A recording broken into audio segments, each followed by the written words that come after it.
presenting Detective Nick Harris in a salute to the law.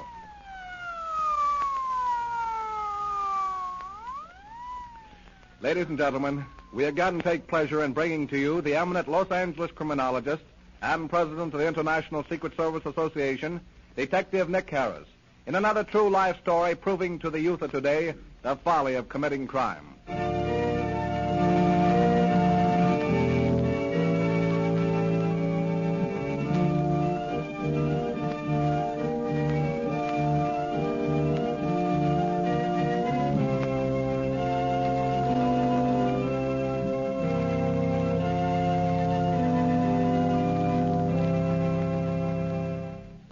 And now, Mr. Harris. Thank you, Mr. Gibson, and good evening, everyone.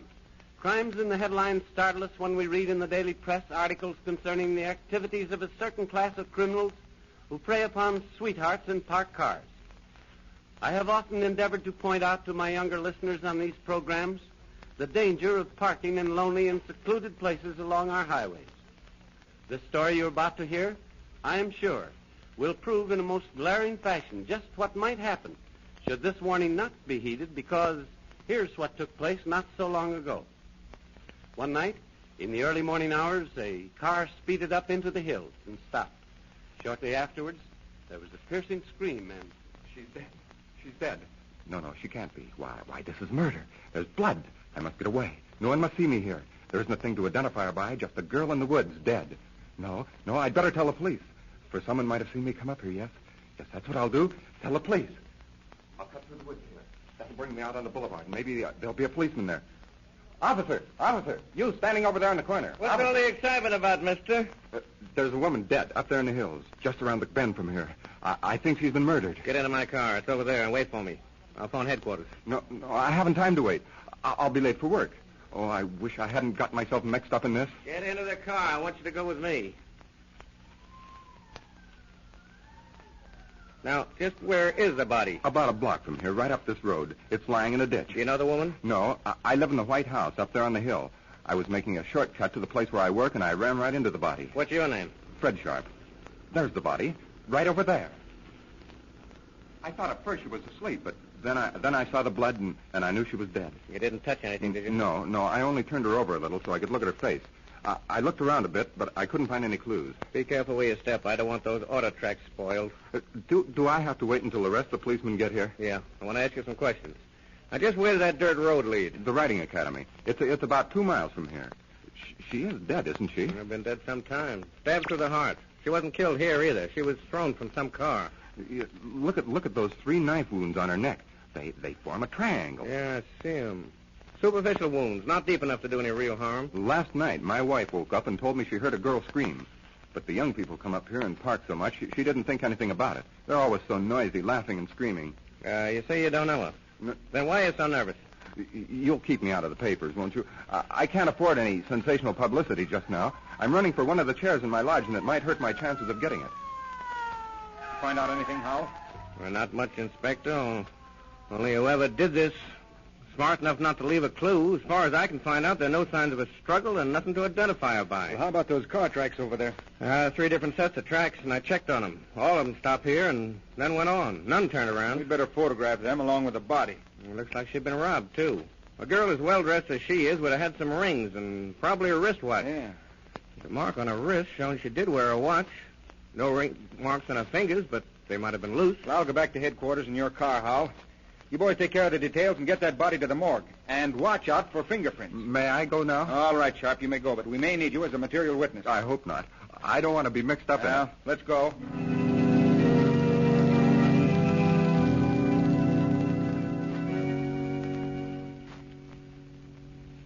Now, if you'll just come this way with me, Mrs. Bain. Oh, and Lola didn't come home last night.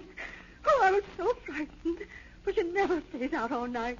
Oh, she's such a good girl, and always so happy. Well, I know this is hard for you, Mrs. Bain, and I wish there was some other way. But we must have someone to identify the body. Now, try to be calm. It'll be easier for you. Oh, Lola. Oh, Lola, my baby.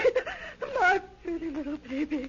Oh, who could do this terrible thing to you? Then you do recognize her? Oh, yes. This is my little girl, Lola. Oh, I'll never hear you laugh again. Oh, she was always so happy, laughing and singing about the house. Oh, she worked so hard. She was so ambitious. Oh, just see how beautiful her hair is. It always shines like gold. Lola, speak to your mother just once more. Come away, Mrs. Bain. I want you to tell me just a few things. Some things that might lead us to the one who did this. Oh, but I don't know. I can't think. I can't believe it. Well, now, please sit down in this chair. We won't keep you long. We want to know who her friends were. Oh, she had lots of friends. Both girls and boys. She was popular. Oh, and it isn't true that she'd been drinking. She never drank. Oh, I'm sure it isn't anyone she knew, for they all loved her too much to hurt her. Oh, why should this happen to my little girl?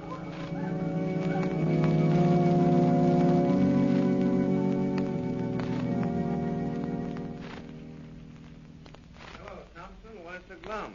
Sit down, Hal, and take a load of her feet. Did Mrs. Bain recognize the body as that of her daughter? Yes, she did. Many more scenes like that, and I'll turn in my badge. Yeah. It's almost as hard on us as it is on the family of the victims. She didn't seem to know a great deal about Lola's affairs. She was in such a hysterical state, I didn't question her long.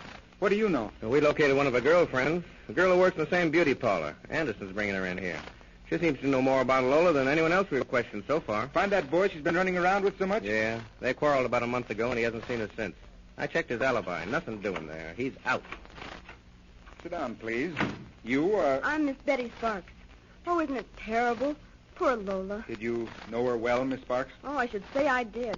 She was my best friend. And I told her a long time ago she'd better cut out that drinking, that she was headed for trouble. But she only laughed at me. When did you see her last? The night she was murdered. Who killed her? Do you know? Anything unusual happened that night? Nothing unusual. Only, well, you see, a crowd of us had dinner together. And then after dinner went to a dancing place and danced until 12 o'clock. Lola didn't have a date. She just went along with her gang.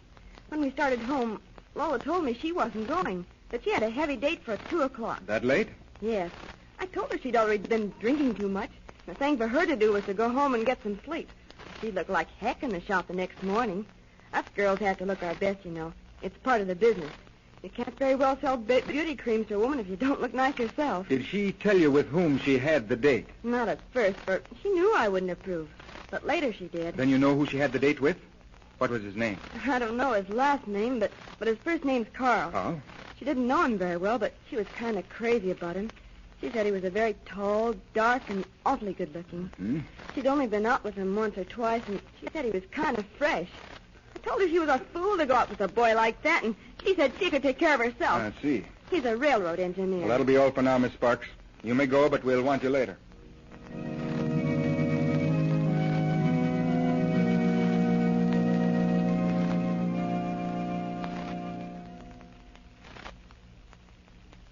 This looks like the place, Thompson. Yeah.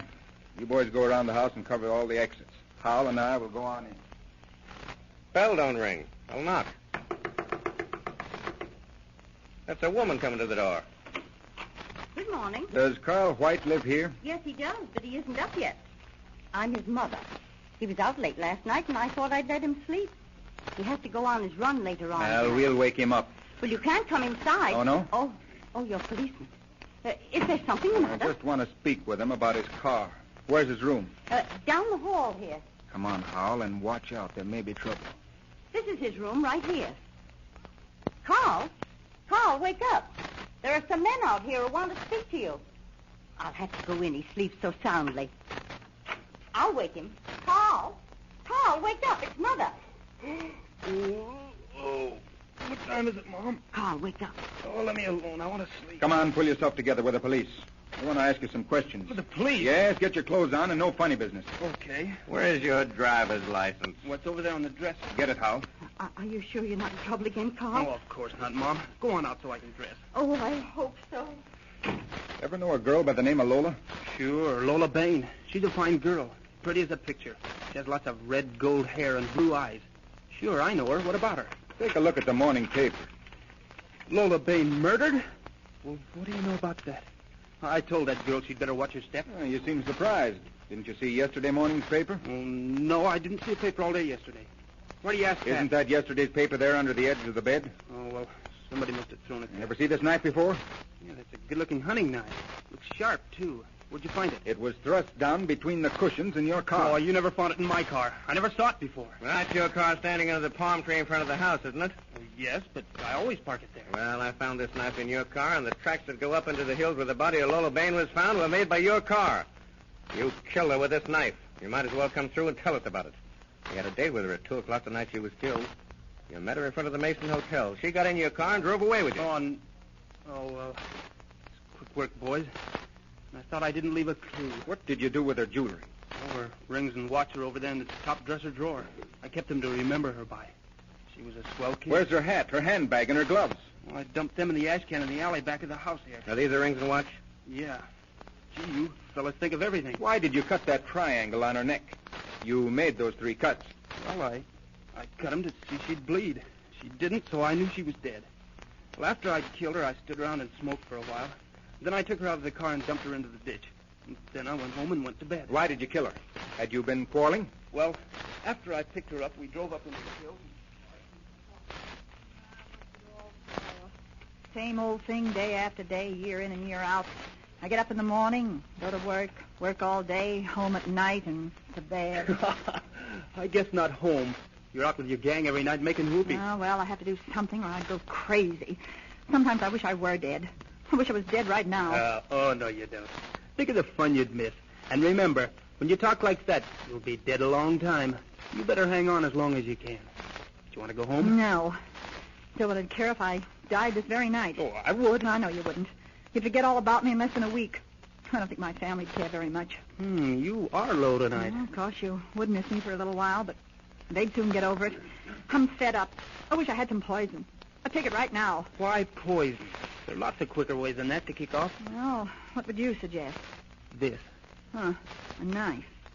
Where'd you get that hunting knife? Oh, I've had it a long time. It's sharp, too. Here, hold still while I put it up against your cheek. You feel how nice and cool it is? Yeah. A knife would be quicker. Right there below the edge of your dress, where your neck looks so white in the moonlight. Just one swift blow over the heart, and you'd never smile again. Do you want me to do it? You wouldn't have the nerve. Oh, no? No, you wouldn't dare. I dare you. Just one swift, sure blow like this. Oh, no!